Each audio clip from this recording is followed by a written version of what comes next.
Well, what's up again there, guys? Brian here at 3TR, and welcome to the first part of a 6-part series of movie reviews, as I will be sharing with you my thoughts on the entire Star Wars saga up until the release of Star Wars Episode 7 The Force Awakens, which comes out this Friday. Now, this being part 1, I'll be sharing with you my official thoughts on Star Wars Episode 1 The Phantom Menace, which was released in 1999. Now, unlike my normal style of movie reviews, I'm going to do it in kind of 4 steps. The first step is I'm going to explain a quick summary of the plot, and then I'm going to go over its pros, and then I'm going to go over its cons, and then I'm going to end just giving my initial thoughts on the film as a whole. So going into the plot of Episode 1. Episode 1, The Phantom Menace, takes place, I believe, I want to say 13 years before the events of A New Hope, in which the Trade Federation has started a blockade of the Republic planet of Naboo, and for some reason the Supreme Council has sent 2 Jedi Knights to figure out exactly what the Trade Federation is doing. When they find out that the Trade Federation is actually planning a, well, takeover of the planet, they must take the Queen of Naboo to Coruscant in order to explain her case, so that the Republic will do something and tell the Trade Federation to get the hell out of there. However, on their way to Naboo, on their way to Coruscant, once they've escaped Naboo, they end up having to make a pit stop on the planet of Tatooine, and it is there that Jedi Master Qui-Gon Jinn discovers Anakin Skywalker is a Force sensitive, or has a high sense of Force sensitivity, and decides to free him or take him to Coruscant so he will be trained to be a Jedi. And while that's going on in the main front, we understand that the Sith Lord is planning some sort of plot. It's not very well explained this time, but it's meant to keep in the shadows, and it leads into one of the coolest, I'd say, lightsaber fights we've ever seen in the Star Wars franchise. Now, that's just a quick, befuddled summary of the plot, but to go over its pros. For starters, I think that most of the acting performances throughout this film are very well handled. I think Liam Neeson, before his big push as a movie star, I thought he was a really great Jedi Master, and he definitely stands apart from the stereotypical Jedi that we have in the series, especially since my knowledge of the Qui-Gon Jinn character has expanded since I've read a lot about him in the EU. And I thought Ewan McGregor's performance as Obi-Wan Kenobi was great too, playing a much younger Obi-Wan Kenobi, and I think it plays well in his development as a character over the next 2 films, going from a Padawan to a Jedi Knight to a Jedi Master by Revenge of the Sith. I also thought that Natalie Portman's performance as Queen Amidala was it was pretty good. I wouldn't say she was quite Leia quality standards, but seeing that she was an active politician at the time and stood up for her planet, I thought she actually handled her scenes very, very well.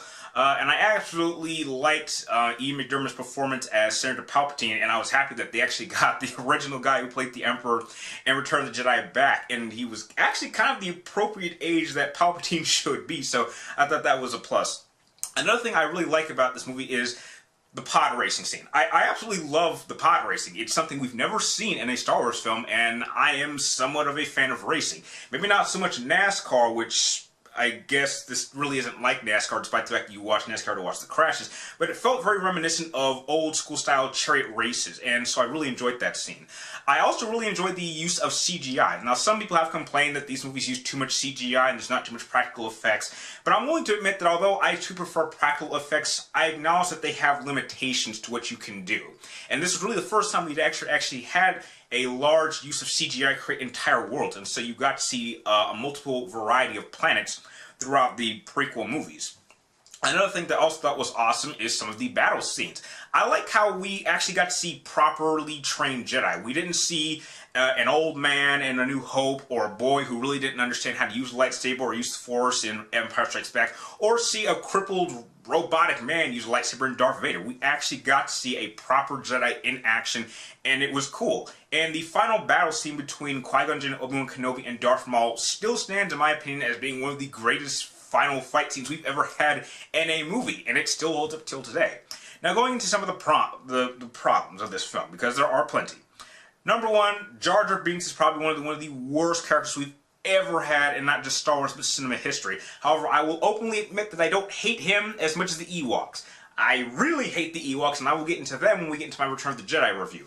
Another problem I have with this movie is I don't think it handled its politics scenes as well as it could have been. I'm aware that George Lucas really isn't the best writer of politics, and he really needed someone to write these scenes, because there were too many moments where things were happening with the Senate in which things were said that didn't make any sense. For example, in one scene when a speaker for the Trade Federation states that there's no proof that the Trade Federation is doing anything wrong, that there's no proof, Senator Amidala, or Queen Amidala at the time, should have said, we have 2 Jedi that were at your Trade Federation station is blockading the planet, and there are witnesses explaining that something was going wrong.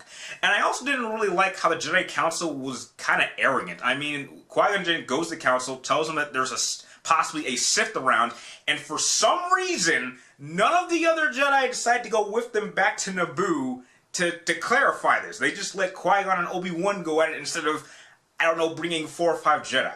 And another thing I think is a problem with the plot is that it feels very all over the place. It doesn't feel like there was ever really a concrete plot. It felt that George Lucas was kind of writing the story as it went along, and so there were things happening that just felt so random. And I really, really disliked the use of Darth Maul. Darth Maul was probably one of the coolest things any of us ever saw in the trailers, and we really thought we were going to see a lot of him in this film. And as far as I believe, he has, apart from the final fight, he has like, what, maybe 3 scenes? He just kind of pops in and out every once in a while, does something kind of cool, and then he just disappears for a long period of time. And so it's really the underuse of such a really cool character that really has stood the test of time and is still considered one of the coolest characters from the prequels. Now, if I had to give an overall feeling for this movie, I don't think this is a terribly bad movie. And I do think that there's more good to it than bad, but there was a lot of missed opportunities, and there were a lot of things, filmmaking and plot-wise, that were really handled very, very badly, and it really does hurt the film in a long run. If I had to give Star Wars Episode 1: The Phantom Menace a rating, I'm going to give it a C+. It's not the worst of the franchise, but it is nowhere near any of the great Star Wars films that we have in the franchise. And I certainly think that it is worth a watch for most of the scenes, because there are definitely some scenes that you could cut them out, and I think the movie would be better for it.